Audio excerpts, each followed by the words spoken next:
Kembali bersama kami di NTV Prime. Pemirsa, indeks harga saham gabungan atau IHSG ambruk hari ini Rabu 28 Januari 2026. Indeks anjlok 7,35% ke level 8.320,56 atau terkoreksi 659,67 poin pada penutupan perdagangan hari ini. Untuk membahas faktor penyebab anjloknya IHSG telah bergabung melalui Zoom Chief Economist Asian International Advocacy and Consultancy, Ibu Santi Syamdasani. Selamat malam Ibu Santi. Selamat malam Mbak. Iya Ibu, bagaimana melihat kondisi hari ini di mana IHSG anjlok terjun bebas ke zona merah sampai dengan titik terendah? Bagaimana Ibu? Kalau saya lihat sih memang ini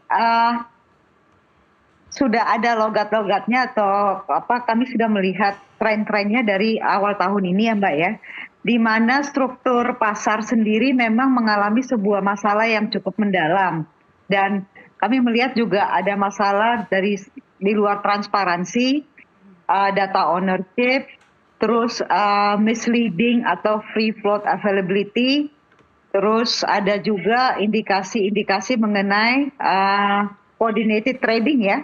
Coordinated trading itu bisa inside trading. Ada juga indikasi mengenai downgrade frontier, concern mengenai downgrade frontier market. Jadi MSCI ini sementara, ini bukan permanen, tapi sementara memfreeze saham-saham IHSG Indonesia, dan kemungkinan jika pada bulan Mei tahun ini kalau belum ada koreksi dari pihak Indonesia mungkin akan di downgrade ke frontier market. Kalau kami melihat Mbak, hal yang sama pernah terjadi bulan Mei 2025, di mana sempat di hold juga ya saham-saham Indonesia. Tapi di sini ada suatu yang menarik di mana asing itu menjual saham-saham Indonesia itu dengan jumlah yang sangat besar, kayak BBRI itu melemah 3,9%, terus BBCA itu dijual kurang lebih 5,8 triliun di drop. Dan di sini jumlahnya sangat besar kalau saya lihat, dan sepertinya akan banyak lagi saham-saham Indonesia yang akan di drop oleh investor asing. Jadi kalau saya melihat ini memang masalah struktural pasar di luar transparansi, di luar misleading information, belum ada arahan yang pasti yang dilihat oleh investor asing dalam penguatan pasar saham Indonesia. Jadi akhirnya memang harus berada pada posisi ini. Saya berharap sih memang Indonesia bisa melakukan tindakan-tindakan koreksi ya Mbak ya. Tapi kalau dilihat memang sudah arahnya memang dari mulai bulan Mei pertama 2025 di hold, itu kan di hold terus dilepas lagi. Dari situ memang sudah ada masalah-masalah 5 poin yang saya sebutkan tadi ini Mbak. Iya, Ibu Santi, walaupun tadi Ibu Santi bilang ini adalah kondisi tidak permanen, tetapi ini adalah menimbulkan kepanikan dari para investor. Ini bagaimana Bu menanggapi itu? Nah ini sekarang tergantung BI dan Indonesia, pemerintah Indonesia, apakah mereka bisa membuyback saham-saham yang dijual oleh asing ini, karena ini menciptakan sebuah vakum yang sangat besar ya, dan perbaikan struktur yang harus dilakukan dan transparansi pasar. Yang paling kunci ini adalah perbaikan struktur dan transparansi pasar. Yang kedua juga justru khawatir saya itu stabilitas makroekonomi, di mana rupiah dan inflasi ini kita tidak bisa menjaga. Kalau dilihat dampaknya ke rupiah juga sore ini juga sudah mulai mendekati lagi ke 16.800 lebih sekian ya Mbak ya. Jadi memang berat kalau saya lihat kali ini untuk Indonesia. Tapi kembali lagi, apa upaya-upaya pemerintah untuk melakukan tindakan-tindakan koreksi? Kalau perbaikan struktur dan transparansi pasar ini kan membutuhkan waktu, dan regulasi-regulasi juga beberapa yang bersangkutan dengan pasar saham juga harus dirubah untuk melakukan itu. Nah, tindakan pemerintah yang langsung yang melakukan perbaikan ini ya salah satu adalah buyback.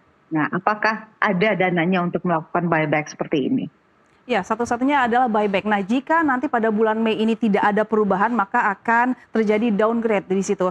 Nah, bagaimana langkah evaluasi yang harus utama dilakukan agar IHSG kembali menguat? Mungkin yang pertama adalah kebijakan pro pasar ya. Itu dulu.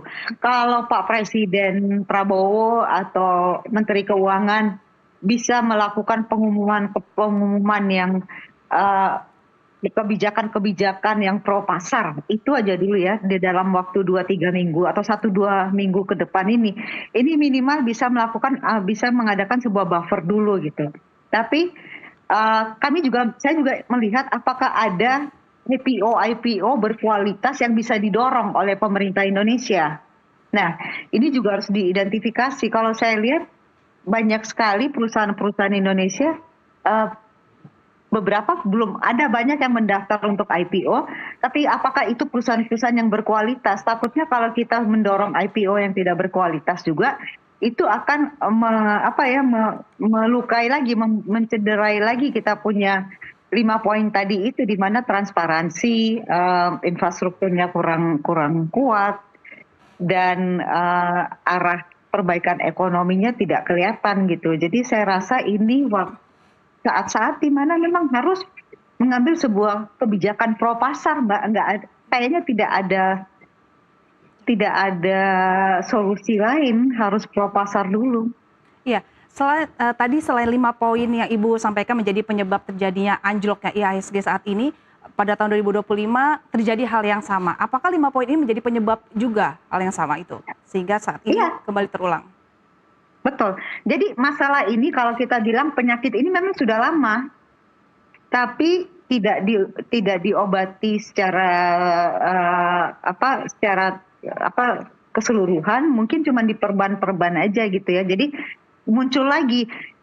Nanti kalau misalkan ini di superficial solutive action diambil lagi, kemungkinan 6 bulan akan muncul lagi masalah seperti ini gitu. Jadi ini biasanya kalau saya lihat ya, 2 tahun, 3 tahun ada pasar saham di hold, which is menurut saya itu masih quote unquote masih masa normal ya. Tapi Mei 2025 dengan sekarang belum 6 bulan ya, mungkin udah 6 bulan ya. Periodnya itu too short of a period. Berarti kan masalah ini masih ada, tapi masalah ini dicoba di cover dengan bukan dengan obat, tapi dengan perban gitu ya. Makanya dia muncul lagi, Mbak. Iya, masalah hanya di perban begitu ya Bu Santiana. Resiko terbesar apa jika situasi ini masih berulang terjadi seperti itu di tahun 2026 ini? Resiko terburuk apa, Ibu, jika tidak ada perubahan secara cepat? Ya mungkin akan berdampaknya akan ke ini ya, ke struktur ekonomi kita secara keseluruhan. Berdampak ke rupiah, melemahnya kita punya rupiah juga, karena sekarang kan minimal 3 bulan atau 4 bulan terakhir ini kita lihat kan pasar saham kita cukup bagus ya, growth-nya. Tiba-tiba ada masalah di hold seperti ini. Nah, kalau saya lihat mungkin BI juga bisa bantu intervensi yang fiskal dan non fiskal ini yang harus dimainkan oleh BI. Contohnya mungkin kalau pasar saham tidak bisa diandalkan, mungkin kita bisa menurunkan interest rates dari BI.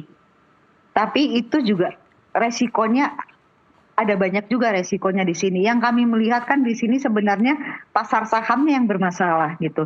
Jadi kalau kita bantu dengan monetary dan fiskal, ya kita harus lihat di ekosistem sahamnya yang struktur pasarnya, struktur pasar saham kita atau struktur market kita tidak bisa mengconvince asing untuk, atau tidak bisa menimbulkan confidence level asing bahwa kita punya struktur market is strong gitu, fundamental investability kita itu kuat. Nah, itu belum bisa kita sampai ke sana gitu.